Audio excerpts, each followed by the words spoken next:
লা তাখুযুহু সিনাতুন ওয়ালা নাওম।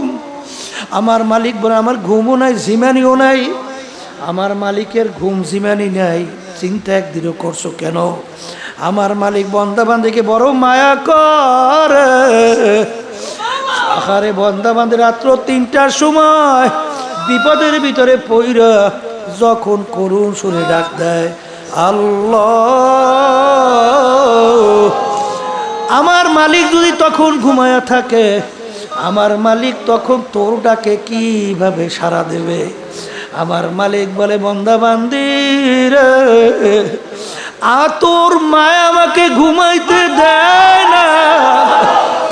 তুই যখন বিপদে পড়ে আমাকে ডাকবি, সঙ্গে সঙ্গে যদি আমি তোর ডাকের সাড়া দিতে পারি, একদিন আমার বাজানদেরকে বলবো, পর্দা আলে মা বোনদেরকে বলবো, এ দুনিয়াদার পাগল আমার বাবারা, পর্দা আলে মা বোনেরা, ভালো করে মনকে বোঝাও, তারপর কবরে যাও।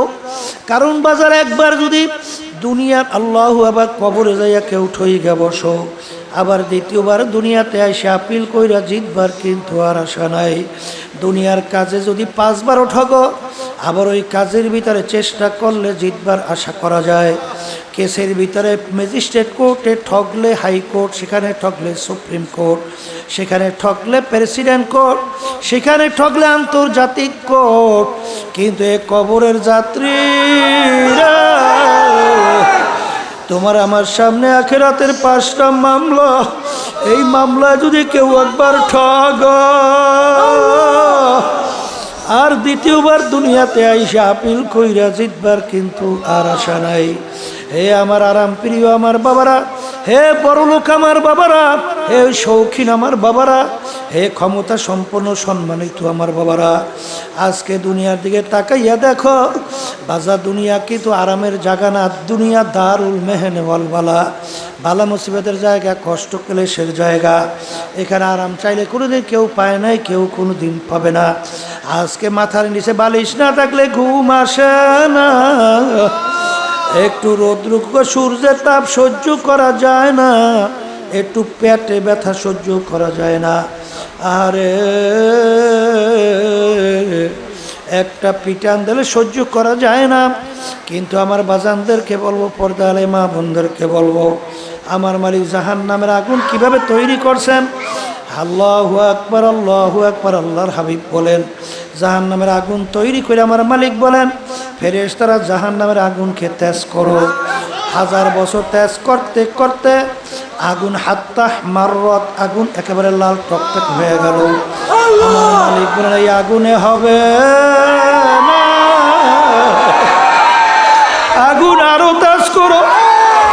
আবার 1000 বছর পর্যন্ত আগুন তেজ করতে করতে আগুন একেবারে সাদা দবদবে হয়ে গেল। আমার মালিক বলে, আগুনে হবে না, আগুন আরো তেজ করো। 1000 বছর আগুন তেজ করতে করতে হাত্তা সওয়াদ্দাত, আগুন এখন অন্ধকার কালো, অমাবস্যার রাত্রে কালো হয়ে গেল। ওই আগুন এখন জাহান্নামের কালো অবস্থায়, ওই আগুন এমন তেজের আগুন হবে। আমার মালিক বলেন, নারুল্লাহি মুকাদাতুল্লাতি তাত্তালিউ আলাল আফইদা, শরীরের যে কোনো জায়গায় লাগবে আগুন যাইয়া কলিজা পর্যন্ত পৌঁছা যাবে। আল্লাহ তুমি আমাকে আমাদের সবাইকে মাফ করিয়া। এ দুনিয়াদার পাগল, আজকে ঠান্ডার ভিতরে শীতের ভিতরে ঘুমানোর জন্য আমরা ল্যাব ব্যবহার করি, তোষক লাইসা বিছানে শুয়ে পড়ি, বালিশ মাথার নিচে দিয়া ঘুমাই। ওদিকে ফজরের সময় মুয়াজ্জিন আযান দেয়, তুমি নাকটাই না ঘুমাও, নামাজে যাও না। আমার মালিক বলেন, তোর জন্য জাহান্নামের মধ্যে আমি ল্যাব তোষকের ব্যবস্থা রাখছি।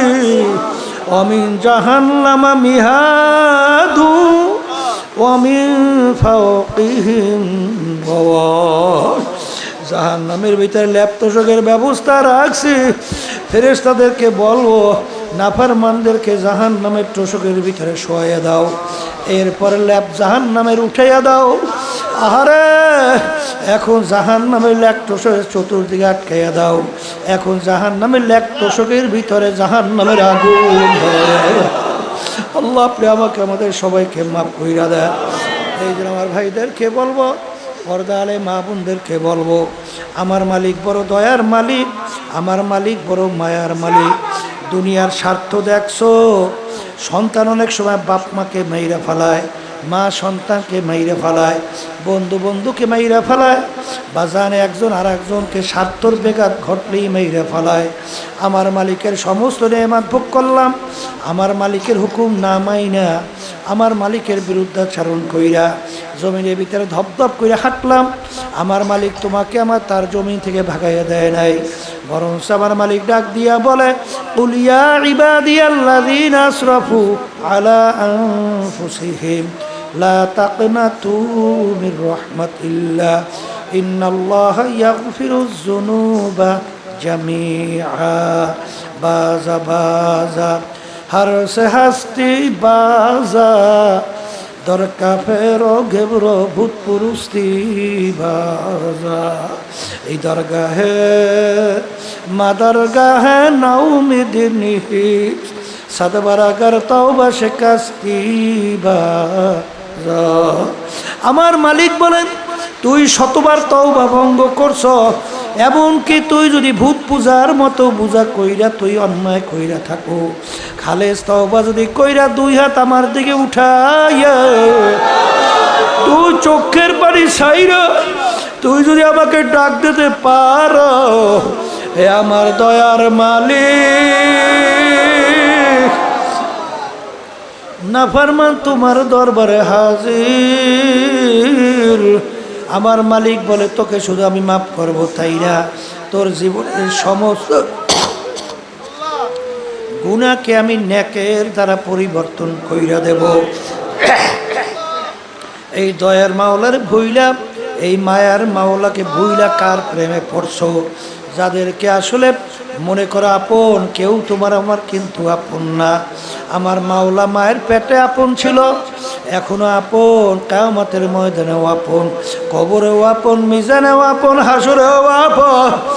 আমার মালিককে আপন বানায়া যদি দুনিয়া থেকে বিদায় নিয়ে কবরে শুইতে পারো, কোনো চিন্তা নাই, কোনো ভয় নাই, বেহেশতের বাগান বেহেশতের বাগান হইয়া যাবে কবর কবর।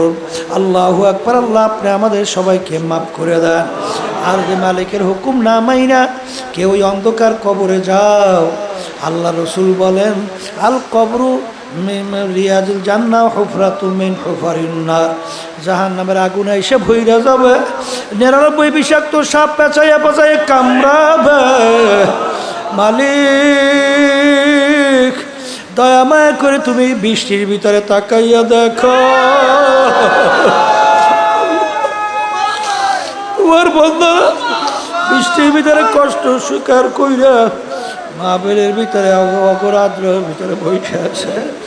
ওরে আমার মালিক, মোমেন বান্দাবান্দি তাদের একটা কাটার আচর লাগলেও ওর মাধ্যমে গুনাহ মাফ হয়। কিয়ামতের ময়দানে আল্লাহ রাব্বুল আলামিন বান্দাবান্দিকে মাফ করার জন্য ওসিলা তালাশ করবে। যাদের নিয়াত সহি, কষ্ট স্বীকার করে মাহফিলে আসছেন, আল্লাহ রাব্বুল আলামিন এই ওসিলায় মাফ করে জান্নাতের ঘোষণা দিতে পারেন। আমি আপনাদের সামনে কোরআনুল কারীম থেকে আয়াত শরীফ তেলাওয়াত করেছি। আয়াতের ভিতরে আল্লাহ বলছেন, আমি মানুষগুলোকে দুইটা ভাগে ভাগ করব। এক শ্রেণী মানুষকে আমি সাজায়া পড়ায়া আমার মেহমানখানা বেহেশতে জায়গা দেব। সবাই আল্লাহুম্মা আমিন। আল্লাহ আপনি আমাদের সকলের জন্য কবুল করে নেন।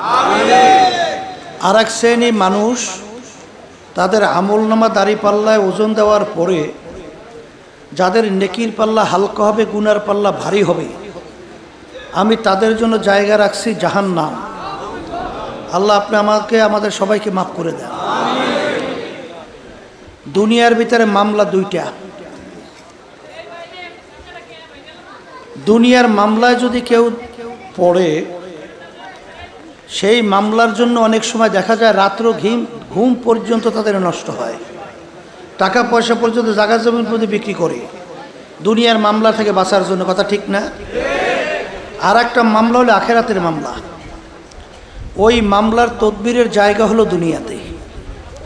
এই দুনিয়াতে থাকা অবস্থায় আখেরাতের মামলা, ওইটার তদবির করার পরই আপনাকে আমাকে রওনা করতে হবে। কথা ঠিক না? এখন দুনিয়ার মামলা পরিচালনা করার জন্য উকিল ধরা লাগে না? না লাগে না? না লাগে না? আর আখেরাতের মামলার তদবিরের জন্য উকিল লাগে। সেই উকিল হলো হক্কানি ওলামায়ে কেরাম, হক্কানি পীর বুজুর্গেরা। দুনিয়ার মামলার ব্যাপারে আমরা উকিলের কাছে এত দৌড়াইলাম, এত সময় খরচ করলাম, কিন্তু আখেরাতের মামলার ব্যাপারে পরিত্রাণের জন্য হক্কানি ওলামায়ে কেরাম, হক্কানি পীর বুজুর্গের কাছে আমরা কি কিন্তু ওই গুরুত্ব দিয়ে কেউ যাই না। যদি আমরা নাই যাই তাহলে ওই মামলায় পরিত্রাণ পাবো কিভাবে? সম্ভব? আর এই যে বলছি হক্কানি ওলামায়ে কেরাম, পীর বুজুর্গ, হক্কানি, তাদের কাছে যাওয়া লাগবে কেন? আল্লাহ রাব্বুল আলামিন আপনাকে আমাকে হুকুম করছেন ওয়াকুনু মা'আস সাদিকিন, তোমরা সাদিকিন বান্দাদের সঙ্গী হও। আপনি পরীক্ষা করে দেখবেন যারা হক্কানি ওলামায়ে কেরাম, হক্কানি পীর বুজুর্গ এদের সাথে সম্পর্ক রাখে, তাদের আমল আখলাক, তাদের চরিত্র আচার আচরণ, আর যারা সম্পর্ক রাখে না তাদের আমল আখলাক চরিত্রের ভিতরে অনেক পার্থক্য আছে না? আমি ভুল বলছি? ঠিকই বলছি। কথা ঠিক না? এখন আমার ভাইদেরকে বলবো, আসলে যারা এই কথাগুলো গুরুত্ব দেবে তারা কিন্তু সে অনুযায়ী আমলেও গুরুত্ব দেবে। আর যাদের এই কথাগুলো গুরুত্ব আসবে না তাদের আমলের ব্যাপারেও গুরুত্ব আসবে না। এই আমলের ভিতরে গুরুত্ব না আসার কারণ কি? আল্লাহ রাব্বুল আলামিন ভালো মন্দ এটা বিবেচনার শক্তি মানুষকে আল্লাহ দান করছে না? কোনটা ভালো কোনটা মন্দ এইটা বিবেচনার শক্তি আল্লাহ দান করছে কাদের মধ্যে? গরুর মধ্যে আছে? ভেড়ার মধ্যে আছে? ছাগলের মধ্যে আছে?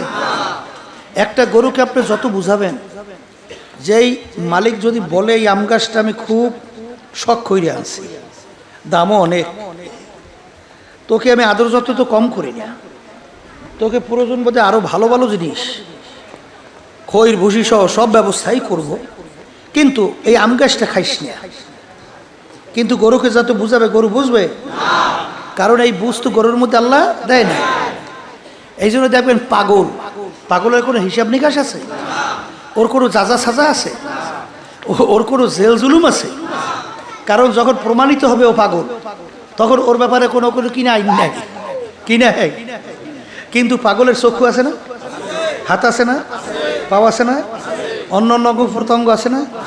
কিন্তু শুধুমাত্র ওই যে ব্রেইন, ওই যে জেহেন, যার মাধ্যমে ভালো মন্দ বিবেচনার শক্তি আল্লাহ দান করছে, ওইটা যখন নষ্ট হয়ে যায় তখন কিন্তু তার কোনো গুরুত্ব থাকে না। এই জন্য আমার ভাইদেরকে বলবো, মনে করছেন আমরা ওলামায়ে কেরাম কিছু বুঝি না? আরে বুঝা শুনলেই তো টুপি রাখছি, বুঝা শুনলেই তো লম্বা জামা গাই দিছি, বুঝা শুনলেই তো দাঁড়িয়ে রাখছি, বুঝা শুনে আল্লাহর রহমতে হারাম থেকে বাইসে থাকার চেষ্টা করি। হজরে মুয়াজ্জিন আজান দেয়, ওই শীতের কনকইনে ঠান্ডার মধ্যেও ল্যাপ তোষক ফেলাইয়া পাগলের মতো উঠা মসজিদে দৌড়েই না। কারণ কি? ভালো করে চিন্তা ভাবনা করে দেখছি এই ব্রেন দিয়া যে আসলে দুনিয়ার ভিতরে একটাই কিতাব, যেই কিতাবের শুরুতে লেখা আছে যালিকাল কিতাব লা রাইবা ফি। এই যে কিতাব দেখে কোনো ভুল সন্দেহ বলতে কিছু নাই। আজ পর্যন্ত দুনিয়া সৃষ্টির পরে আপনারা জানেন কত ইসলামের শত্রু গেল। এই আল্লাহ রসুলের জমানায়ও ছিল, মাঝখানেও গেছে, বর্তমানেও আছে। আজ পর্যন্ত কোরআনুল কারীম থেকে ভুল বের করতে পারছে? বরঞ্চ যারাই কোরআনুল কারীম নিয়ে ভুল বাড়া করার চেষ্টা করছে তারাই কিন্তু কালিমা ফিরে মুসলমান হয়ে গেছে। আপনারা জানেন ওই যে কানাডার টরেন্টো হয়েছে কানাডার রাজধানী, সেখানে ইউনিভার্সিটির প্রফেসর ক্যারি মিরর গণিত এবং যুক্তি শাস্ত্রের উপরে পাণ্ডিত্য অর্জন করছে। বাইবেল শাস্ত্রের উপরে এত পাণ্ডিত্য অর্জন করছিল, ধর্মীয় খ্রিস্টানদের ধর্মযাজক তার সঙ্গে যখন আহমদ দিদারের সঙ্গে ডিবেট হয়, কোরআনুল কারীম এবং বাইবেল নিয়ে। তখন তিনি কোরআনুল কারীম রিসার্চ করতে যাইয়া এক পর্যায়ে তিনি যখন দেখলেন কোরআনুল কারীমের শুরুতে লেখা আছে যালিকাল কিতাব লা রাইবা ফীহ, এইটা পড়ার পরে তিনি হতভম্ব হয়ে গেছেন যে দুনিয়া সৃষ্টির পরে এরকম কোনো ইতিহাস, এরকম কোন নজির নাই যে কেউ আজ পর্যন্ত তার লেখনীর মধ্যে, তার আবিষ্কারের মধ্যে, তার দর্শনের মধ্যে কেউ এরকম চ্যালেঞ্জ দিয়ে বলতে পারছে যে আমার লেখনীতে কোনো ভুল নাই, আমার দর্শনে কোনো ভুল নাই, আমার আবিষ্কারে কোনো ভুল নাই। আজ পর্যন্ত পারছে? কিন্তু একটাই কিতাব যার শুরুতে লেখা আছে ভুলও নাই, সন্দেহ নাই। এইটা তিনি পড়ার পরই তিনি যত সামনে অগ্রসর হয় রিসার্চ করে, ততই কোরআনুল কারীম তাকে উল্টা প্রশ্ন ছুড়ে দেয়, তুই যত ভুল তালাশ করবি এই কালামে কোনো ভুল ভাবি না। এক পর্যায়ে তিনি দেখলেন যে কোরআনুল কারীম আল্লাহর হাবিব সাল্লাল্লাহু আলাইহি ওয়াসাল্লামের উপরে নাযিল হয়েছে। মুসলমানদের নবী না, আমাদের নবী না, কথা বলে না। খ্রিস্টানরা কি আমাদের নবীর নবী মানে? তারা নবী মানে ঈসা আলাইহিস সালাম, কথা ঠিক না? কিন্তু নিয়ম কি? অন্য অন্য ধর্মাবলম্বী বা অন্য অন্য ধর্মের নবী বা কেউ যদি নিজে কোনো লেখনী লিখে থাকে, দেখবেন তার গুণকীর্তন, তার বংশের গুণকীর্তন, তার স্ত্রী সন্তানাদির গুণকীর্তন লেখে কিন্তু অনেকাংশে মানুষের আকর্ষণ তৈরি করার চেষ্টা করে। কিন্তু কোরআনুল কারীমের ভিতরে তিনি পড়ে দেখে যে কোরআনুল কারীমের ভিতরে প্রায় 34 বারের মতো ঈসা আলাইহিস সালাম, মারিয়াম আলাইহিস সালামের নাম আসছে। এই নবী তো তাদের নবী, প্রশংসা সহকারে। একটা সূরাই নাজিল হয়েছে কোরআনুল কারীমের মধ্যে, সূরা মারিয়াম। এইটা পড়ার পর তিনি আরো আশ্চর্য, তিনি যদি নিজেই কোরআনুল কারীম লিখতেন তাহলে আমাদের নবীর প্রশংসা তিনি কেন এইভাবে লিখলেন, আর তার নামের প্রশংসা এত নাই কেন? আর আল্লাহ রাসূল সাল্লাল্লাহু আলাইহি ওয়াসাল্লামের নাম আসছে মাত্র 4 বার, আর তার একক ঈসা আলাইহিস সালামের নাম আসছে প্রায় 25 বার এর মতো। আচ্ছা, তিনি এই আলোচনা করার পরে, রিসার্চ করার পরে ওই জ্ঞান, ওই ব্রেন তাকে বলতেছে আর সময় ক্ষেপণ করিস না, কালিমা আবার মুসলমান হয়ে যা। শেষ পর্যন্ত যেহেতু কালিমা মুসলমান হয়ে গেছে। এরকম একটা দুইটা ঘটনা না, এ হাজার হাজার লক্ষ লক্ষ কোটি কোটি ইতিহাস। মরিস বুকাইলের নাম শুনছেন? ফ্রান্সের বিশ্ববিখ্যাত বৈজ্ঞানিক। তিনি একটা বইও লিখছেন, বাইবেল, কোরআন ও বিজ্ঞান, 400-450 পৃষ্ঠাব্যাপী। তিনি ওখানে কোরআনুল কারীম, বাইবেল, তাওরাত, ইনজিল উল্লেখযোগ্য 4 কিতাব, আর আসমানি কিতাবের সংখ্যা নাজেল প্রায় 160। তিনি রিসার্চ করে দেখে তাম দুনিয়ার ভিতরে অন্য অন্য তাওরাত, ইনজিল, জাবুর সহ তালাশ করলেই দেখা যায় লন্ডনের সঙ্গে আমেরিকার তাওরাতের মিল নাই, ইনজিলের মিল নাই, এই জাবুরের কোনো মিল নাই। কিন্তু কোরআনুল কারীম দুনিয়ার যে কোনো প্রান্তে রিসার্চ করে নোক্তারও কোনো পরিবর্তন নেই। তখন তিনি চিন্তা করলেন ব্যাপার কি? ব্যাপার তালাশ করে দেখেন অন্যান্য আসমানি কিতাব নাজেল হলো ঠিক, কিন্তু আল্লাহ রাব্বুল আলামিন ওই সমস্ত কিতাব তিনি হেফাজত বা সংরক্ষণের দায়িত্ব আল্লাহ নিজে নেয় নাই। কিন্তু কোরআনুল কারীম নাজেল হওয়ার পরে আল্লাহ রাব্বুল আলামিন ইন্না নাহনু নাযালনা যিকরা ওয়া ইন্না লাহু লাহাফিজুন, আল্লাহ রাব্বুল আলামিন বলেছে কোরআনুল কারীম নাজেল করলাম আমি, ওর হেফাজত সংরক্ষণের দায়িত্ব নিলাম আমি স্বয়ং রব্বুল আলামিন। কেমনে সংরক্ষণ করে? একটু আগে দেখছেন ছোট এক বাচ্চা, ওর মাথায় পাগড়ি পরাইয়ে দিছি, 30 পারা কোরআনুল কারীম ওর সিনার ভিতরে আল্লাহ রাব্বুল আলামিন সংরক্ষণ করছে। দুনিয়ার এমন কোন কিতাব, বই, পুস্তক আছে প্রথম থেকে শেষ পর্যন্ত এক দ্বারায় তেলাওয়াত করতে পারে, পড়তে পারে? শুনছেন আজ পর্যন্ত? আমরা শুনিও নাই, দেখেও নাই, ইতিহাসও নাই। কিন্তু কোরআনুল কারীম এরকম ছোট ছোট ছোট ছোট বাচ্চা, তাদের সিনার মধ্যে আলিফ লাম থেকে শুরু করে নাস পর্যন্ত এক দাঁড়ায় একসঙ্গে তেলাওয়াত করে। কেমনে হেফাজত করে মালিক বুঝছে। এই জন্য আমার ভাইদেরকে বলবো, পর্দা আলে মা বোনেরা যারা শুনতেছেন শোনেন, আসলে দুনিয়ার যে কোনো কাজের একটা সময় থাকে, তারিখ থাকে না, থাকে না? কিন্তু আপনার আমার মৃত্যু বা মৌতের সময় নির্ধারণ করা আছে কার কার? একটু মুখ খুললে বলেন। এইটা বলতে তো একটু কষ্ট হয়, ঠিক না? মনের কথা হলে তো একটু ভয়ই পায়, এ তো স্বাভাবিক, ঠিক না? কি নির্ধারণ আছে? আছে? কেউ জানা আছে এখান থেকে ওখানে যাইতে পারবেন? জানা আছে? এই বাংলাদেশের এক গান গায়ক, অনেকে জানেন, এই ফিরোজ শাহী, নাম শুনছেন না? স্টেজের মধ্যে উঠা গানে টান দিছে, 1 সেকেন্ডের নাই ভরসা, ঠাস নাই ভরসা, কইতে আছে এর ভিতরে পড়িয়ে গেছে, এর ভিতরে দেখে দুনিয়াতে নাই। আল্লাহ বলছেন যে তোর মাধ্যমেই দেখাবো, তুই বলছো সেকেন্ডের ভরসা নাই, আসলেই তো নাই, দেখ কেমনে নাই, আস্তের উপরে পড়ে গেছে, আর দুনিয়াতে নাই। এই ঢাকা সদরঘাট, সেখান থেকে লঞ্চ ছাড়ছে বরগুনা যাবে, এই নদীর ভিতরে লঞ্চের ভিতরে আগুন ধরে গেছে, এখন যুবক ছেলে আগুনের ভিতরে আটকে পড়ে গেছে, বাপের কাছে মোবাইল করে, আব্বা যান দেখা হবে কিয়ামতের ময়দানে, আর দেখা হয় নাই, দেখা করতে পারে নাই, উইরা ছাই হয়ে গেছে।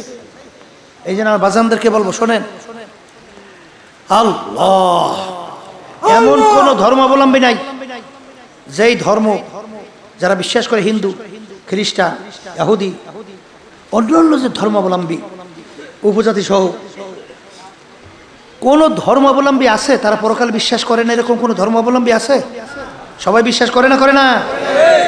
এই আমরা মুসলমান, আমরাও তো পরকাল বিশ্বাস করি না? করি। তাহলে আজ পর্যন্ত মুসলমান জাতি ছাড়া অন্য কোন জাতি চ্যালেঞ্জের মাধ্যমে দুনিয়ার ভিতরে বুক ফুলাইয়া গলা টান করে কেউ বাঁচতে পারে নাই। একমাত্র মুসলমান জাতি দুনিয়ার ভিতরে চ্যালেঞ্জের মাধ্যমে বুক ফুলাইয়া গলা টান করে বেঁচে আছে। কথা ঠিক না? ঠিক। আজকে মুসলমানের ঘরে জন্মগ্রহণ করার পরে খোদা নাকাস্তা যদি আল্লাহর হুকুম নবীর তরিকা অনুযায়ী না চইলা কেউ যদি আল্লাহর কাছে হাজিরে দেন, পথ কয়টা, রাস্তা কয়টা, দল কয়টা, আসতে কয় দুইটা না? ফারিকুম ফিল জান্নাতি ফারিকুম ফিস সাঈদ, কয়টা? কয় গুরু হইবে কয়টা? হ্যাঁ, এখন বেহেশতে কারা যাবে আল্লাহর মেহমান খানায়, জাহান্নামে কারা যাবে এইটা জানা লাগবে না? কথা বেশি লম্বা বলো না, সংক্ষেপ। হেদায়েতের মালিক আল্লাহ। হেদায়েতের মালিক কে? আল্লাহ। দোয়া করতে থাকে আল্লাহ রাব্বুল আলামিন আমাদেরকে যেন পরিপূর্ণ হেদায়েত দান করে। আল্লাহ রাব্বুল আলামিন বলেন বেহেশতে যাওয়ার জন্য শর্ত দুইটা। কয়টা? ইন্নাল্লাযীনা আমানু ওয়া আমিলুস সলিহাত কানাত লাহুম জান্নাতুল ফিরদাউসি নুজুলা। বেহেশতে যারা যাইতে চাও আল্লাহ শর্ত লাগাইছেন, দুইটা কাজ করা লাগবে। একটা হলো ঈমান আনা লাগবে। জোরে বলেন, কি আনা লাগবে? ঈমান একটা আরবি শব্দ, বাংলা অর্থ হলো বিশ্বাস। বিশ্বাস আবার 3 জিনিসের সমন্বয়। মুখে স্বীকার করা আল্লাহ কয়জন? একজন। অন্তরে বিশ্বাস করা লাগবে আল্লাহ কয়জন? কাজে প্রমাণ করে দেখানো লাগবে আল্লাহ কয়জন? রিজিক দেওয়ার মালিক বলেন, মুখ খুলে বলে আল্লাহ। এই মারুইনা বা সুইনা মালিক, এই ভালো মন্দ এর মালিক। এই আল্লাহর বান্দারা ভালো কইরা বোঝেন, ক্ষমতা দেওয়া নেওয়ার মালিক। কুলিল্লাহুম্মা মালিকাল মুলক। দেখা যায় আমার মালিক বাদশার বাদশা, রাজার রাজা। আল্লাহ যাকে ইচ্ছা করেন বাদশাহী দেন, আবার ছেড়ে নেয়। এই 5ই আগস্ট যে ঘটনা মালিক দেখাইলেন, 1 ঘন্টা আগেও মনে হয় আমাদের দেশের যে জালেম শেখ হাসিনা বোঝে নাই।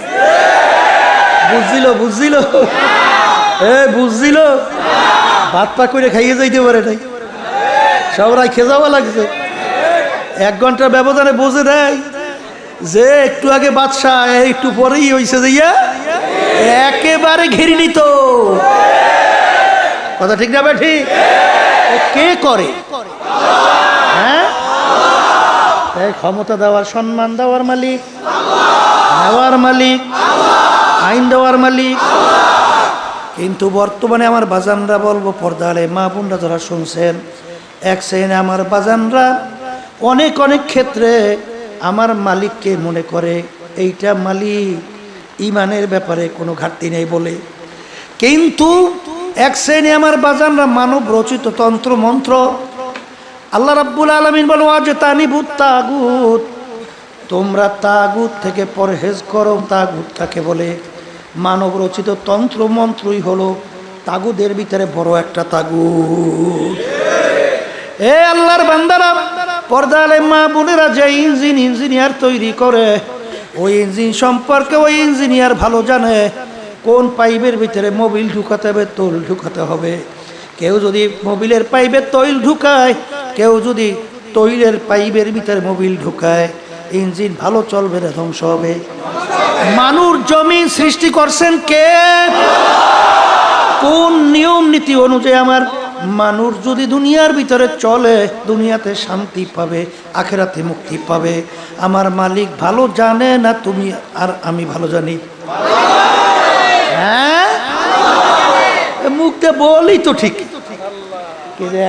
আমার বাজান তারা কিন্তু এই মানব রচিত তাগুদের ভিতরে পিছনে জীবন শেষ করছেন।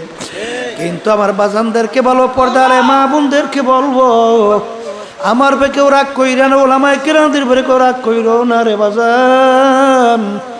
আমার মালিক বলেন, ইয়াউমা নাদউ কুল্লা উনাসিন বিইমামিহিম, কিয়ামতের ময়দানে আমার মালিক প্রত্যেকটা মানুষকে তার দলের নেতা নেত্রীর সঙ্গে ডাকবে। আয়াতের অর্থ ঠিক আছে? এই আয়াতের অর্থ ঠিক আছে? এখানে কি দুই একজন মানুষ, সব মানুষ না দুই একজন বাদ? এই সব মানুষ কিনা?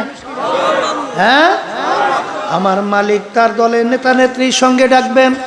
ডাইকে আমার মালিক বলবেন, তোর দলের নেতা নেত্রী যেদিকে যায় ওদের পিছনে পিছনে সেই দিকে চল। এক কথায় তোমার নেতা নেত্রী যেখানে জায়গা, আমার আল্লাহ বলেন তোরও সেইখানে জায়গা। আমার রাগ করছেন না? হ্যাঁ, আল্লাহর রাস্তায় মাফ চাই, আমার রাগ করে কোনো লাভ নাই। আমি তো আয়াত শুনাইছি কোরআনুল কারীম থেকে। রাগ হলে তো আল্লাহ আল্লাহ রসুলের সঙ্গে হও, হ্যাঁ বোঝাপড়া তাদের সঙ্গে করো। কথা ঠিক না বাড়ি? এই জন্য আমার বাজানদেরকে বলবো, এ আল্লাহর বান্দারা, পর্দা আলে মা বোনেরা, যাদের ভিতরে আল্লাহ জ্ঞান দান করছে, সেই আমার বাজানদেরকে বলবো, আমার মালিকের কাছে দোয়া করো। মালিক যখন মাহফিলে নিয়ে আসছেন, দিনের সহি বুঝদান করেন। আর আমার মালিক বলেন, তোমরা যদি আমার কাছে চাওয়ার মতো চাও, আমি তোমাদেরকে সেই অনুযায়ী দান করব। উদউনি আস্তাজিব লাকুম, বান্দাবান্দি আমাকে ডাকবি, আমি তোর ডাকে সাড়া দেব। লা তাখুযুহু সিনাতুন ওয়ালা নাওম, আমার মালিক বলে আমার ঘুমও নাই, জিমানিও নাই। আমার মালিকের ঘুম জিমানি নাই, চিন্তা একদিনও করছো কেন? আমার মালিক বান্দাবান্দিকে বড় মায়া করে। আরে বান্দাবান্দি রাত্র 3টার সময় বিপদের ভিতরে পইরা যখন করুণ সুরে ডাক দেয়, আল্লাহ, আমার মালিক যদি তখন ঘুমায়া থাকে, আমার মালিক তখন তোর ডাকে কিভাবে সাড়া দেবে? আমার মালিক বলে, বান্দাবান্দির তোর মায়া আমাকে ঘুমাইতে দেয় না, তুই যখন বিপদে পড়ে আমাকে ডাকবি, সঙ্গে সঙ্গে যদি আমি তোর ডাকের সাড়া দিতে পারি। এই দিন আমার বাজানদেরকে বলবো, পর্দা আলে মা বোনদেরকে বলবো, এ দুনিয়াদার পাগল আমার বাবারা, পর্দা আলে মা বোনেরা, ভালো করে মনকে বোঝাও, তারপর কবরে যাও। কারণ বাজার একবার যদি দুনিয়ার আল্লাহ, আবার কবরে যাইয়া কেউ ঠইগা বসো, আবার দ্বিতীয়বার দুনিয়াতে এসে আপিল কইরা জিতবার কিন্তু আর আশা নাই। দুনিয়ার কাজে যদি 5 বারও ঠগো, আবার ওই কাজের ভিতরে চেষ্টা করলে জিতবার আশা করা যায়। কেসের ভিতরে ম্যাজিস্ট্রেট কোর্টে ঠগলে হাইকোর্ট, সেখানে ঠগলে সুপ্রিম কোর্ট, সেখানে ঠগলে প্রেসিডেন্ট কোর্ট, সেখানে ঠগলে আন্তর্জাতিক কোর্ট। কিন্তু এ কবরের যাত্রীরা, তোমার আমার সামনে আখিরাতের 5টা মামলা, এই মামলায় যদি কেউ একবার ঠগ আর দ্বিতীয়বার দুনিয়াতে আইসা আপিল কইরা জিতবার কিন্তু আর আশা নাই। হে আমার আরাম প্রিয় আমার বাবারা, হে বড়লোক আমার বাবারা, হে শৌখিন আমার বাবারা, হে ক্ষমতা সম্পন্ন সম্মানিত আমার বাবারা, আজকে দুনিয়ার দিকে তাকাইয়া দেখো বাজার দুনিয়া কিন্তু আরামের জায়গা না। দুনিয়া দারুল মেহনে ওয়ালবালা, বালা মুসিবতের জায়গা, কষ্ট ক্লেশের জায়গা। এখানে আরাম চাইলে কোনোদিন কেউ পায় নাই, কেউ কোনোদিন পাবে না। আজকে মাথার নিচে বালিশ না থাকলে ঘুম আসে না, একটু রৌদ্র সূর্যের তাপ সহ্য করা যায় না, একটু পেটে ব্যথা সহ্য করা যায় না, আরে একটা পিটান দিলে সহ্য করা যায় না।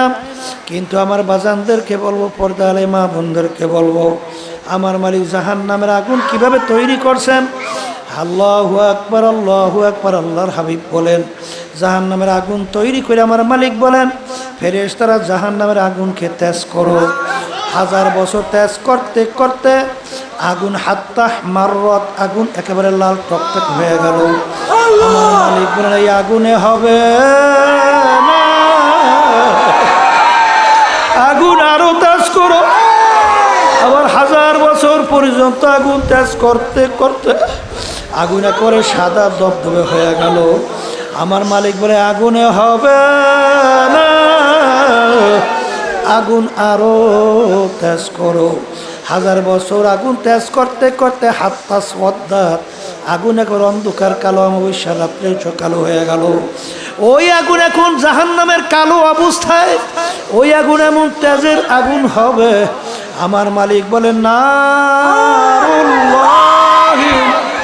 মুকাদাতুল্লাতি তাত্তালিউ আলাল আফইদা, শরীরের যে কোনো জায়গায় লাগবে আগুন যাইয়া কলিজা পর্যন্ত পৌঁছা যাবে। আল্লাহ তুমি আমাকে আমাদের সবাইকে মাফ করিও। এ দুনিয়াদার পাগল, আজকে ঠান্ডার ভিতরে শীতের ভিতরে ঘুমানোর জন্য আমরা ল্যাব ব্যবহার করি, তোষক লাইসা বিছানে শুয়ে পড়ি, বালিশ মাথার নিচে দিয়া ঘুমাই। ওদিকে ফজরের সময় মুয়াজ্জিন আযান দেয়, তুমি নাকটাই না ঘুমাও, নামাজে যাও না। আমার মালিক বলেন, তোর জন্য জাহান্নামের মধ্যে আমি ল্যাব তোষকের ব্যবস্থা রাখছি। অমিন জাহান্নামা মিহাদু ওয়ামিন ফাওকিহিম গাওয়াশ, জাহান্নামের ভিতরে ল্যাব তোষকের ব্যবস্থা রাখছি। ফেরেশতাদেরকে বলবো, নাফরমানদেরকে জাহান্নামের তোষকের ভিতরে শোয়াইয়া দাও, এরপরে ল্যাব জাহান্নামের উঠাইয়া দাও। আহারে এখন জাহান্নামের ল্যাব তোষকের চতুর্দিকে আটকাইয়া দাও, এখন জাহান্নামের ল্যাব তোষকের ভিতরে জাহান্নামের আগুন ধরে। আল্লাহ আপনি আমাকে আমাদের সবাইকে মাফ কইরা দেন। এই জন্য আমার ভাইদেরকে বলবো, পর্দা আলে মা বোনদেরকে বলবো, আমার মালিক বড় দয়ার মালিক, আমার মালিক বড় মায়ার মালিক। দুনিয়ার স্বার্থ দেখছো, সন্তান অনেক সময় বাপ মাকে মাইরা ফেলায়, মা সন্তানকে মাইরা ফেলায়, বন্ধু বন্ধুকে মাইরা ফেলায়, বাজানে একজন আর একজনকে স্বার্থর বেঘাত ঘটলেই মাইরা ফেলায়। আমার মালিকের সমস্ত নেয়ামত ভোগ করলাম, আমার মালিকের হুকুম না মাইনা, আমার মালিকের বিরুদ্ধাচরণ কইরা জমিনের ভিতরে ধপধপ করে হাঁটলাম।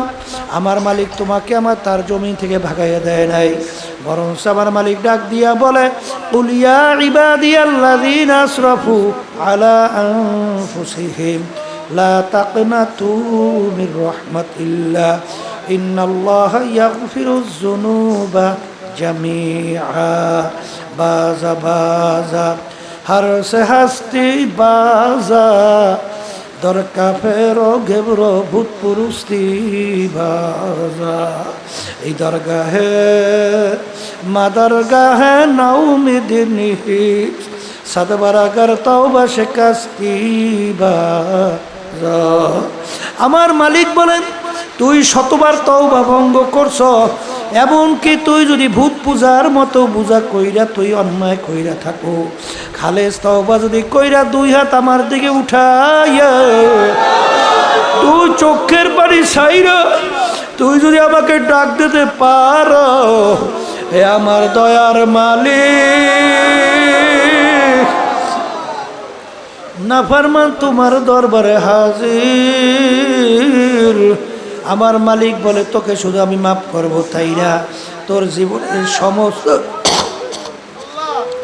গুনাহকে আমি নেকের দ্বারা পরিবর্তন কইরা দেব। এই দয়ার মাওলার ভুইলা, এই মায়ার মাওলাকে ভুইলা কার প্রেমে পড়ছো? যাদেরকে আসলে মনে করো আপন, কেউ তোমার আমার কিন্তু আপন না। আমার মাওলা মায়ের পেটে আপন ছিল, এখনো আপন, কিয়ামতের ময়দানেও আপন, কবরেও আপন, মিজানেও আপন, হাসরেও আপন।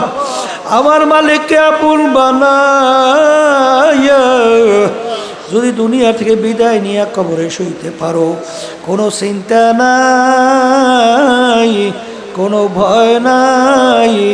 বেহেশতের বাগান বেহেশতের বাগান হইয়া যাবে কবর। কবর আল্লাহু আকবার। আল্লাহ আপনি আমাদের সবাইকে মাফ করে দেন। আর যে মালিকের হুকুম না মাইনা কেউ ওই অন্ধকার কবরে যাও, আল্লাহ রসুল বলেন আল কবরু রিয়াজুল জান্নাহ হুফরাতুম মিন হুফারিন নার। জাহান্নামের আগুনে এসে ভইরা যাবে, 99 বিষাক্ত সাপ পেঁচাইয়া পেঁচাইয়া কামড়াবে। মালিক দয়া মায়া করে তুমি বৃষ্টির ভিতরে তাকাইয়া দেখো, তোমার বান্দা বৃষ্টির ভিতরে কষ্ট স্বীকার কইরা মাহফিলের ভিতরে অগরাদ্রের ভিতরে বসে আছে। ওরে আমার মালিক বানাইয়া কবরে নিয়া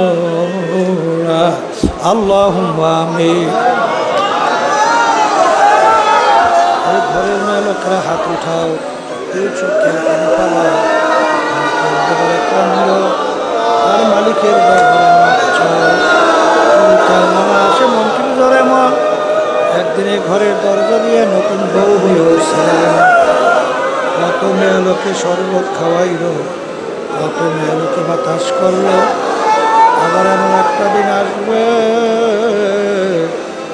এই ঘরের দরজা দিয়া মরা লাশ হবা। ছেলে কানবে মামা করে, মেয়ে কানবে মামা করে, আর দিবা। আল্লাহ আপনি এই মাঠের দিকে চাইয়া দেখেন আপনার বান্দারা কিভাবে কান্দে। আল্লাহ আমাদের ছেলেও মরে নাই, মেয়েও মরে নাই, গুনাহ করছি, দয়া করে মাফ করেন। আমাদের আম্মা আব্বা যারা কবরে শুয়ে রয়েছে, কবরে বেহেশতের বাগান বানান। যাদের উসিলায় মাহফিল হইল, চেষ্টাকে নিয়ে সাহায্য করলাম, আমরা উপস্থিত হয়ে গেলাম, সবার এবারে খাস মেহেরবানি নাযিল করেন আল্লাহ। সুবহান রাব্বিকা রাব্বিল ইজ্জাতি আম্মা ইয়াসিফুন ওয়া সালামুন আলাল মুরসালিন ওয়ালহামদুলিল্লাহি রাব্বিল আলামিন।